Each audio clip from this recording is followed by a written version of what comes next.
kembali lagi bersama aku Anindya. Dan kali ini aku bakal jelasin tentang 12 prinsip komunikasi. Karena ini informatif banget, jadi buat yang penasaran, yuk langsung aja nonton videonya sampai selesai. Nah, 12 prinsip komunikasi yang pertama, komunikasi merupakan sebuah proses simbolik.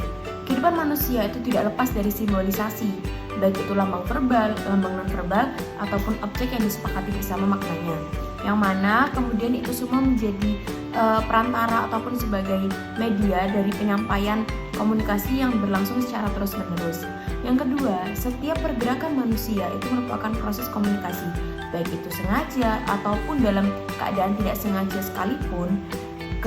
Setiap gerakan manusia itu semuanya bermakna komunikasi.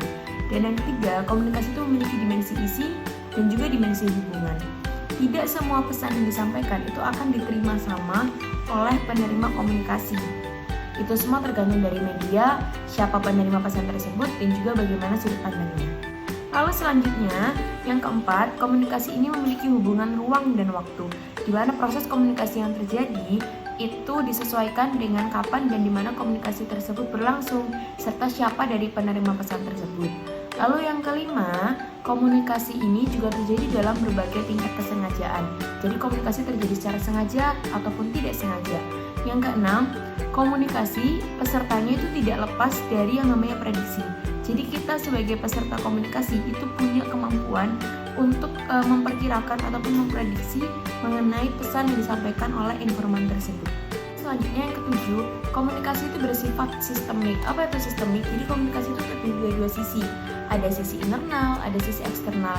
Kalau sisi internal sendiri itu seperti ada istiadat, budaya, pengalaman, juga pendidikan. Kalau sisi eksternal itu sisi di luar dari individu, baik itu pencahayaan, pemilihan kata, isyarat fisik, temperatur, dan juga sebagainya.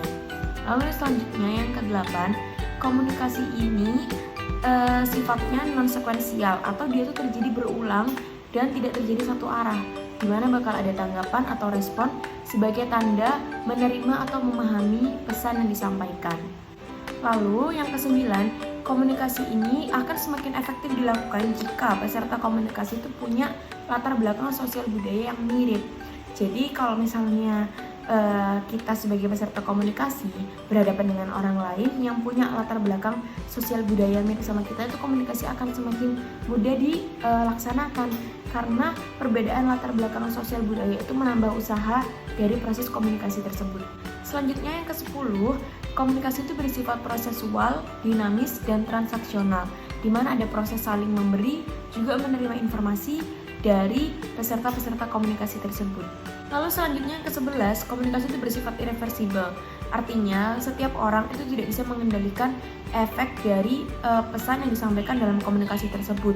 Tapi kita sebagai pihak yang melakukan komunikasi itu mampu mengubah makna dari pesan yang sudah terjadi. Lalu yang terakhir nih, yang ke-12, komunikasi itu bukan satu-satunya cara untuk menyelesaikan masalah.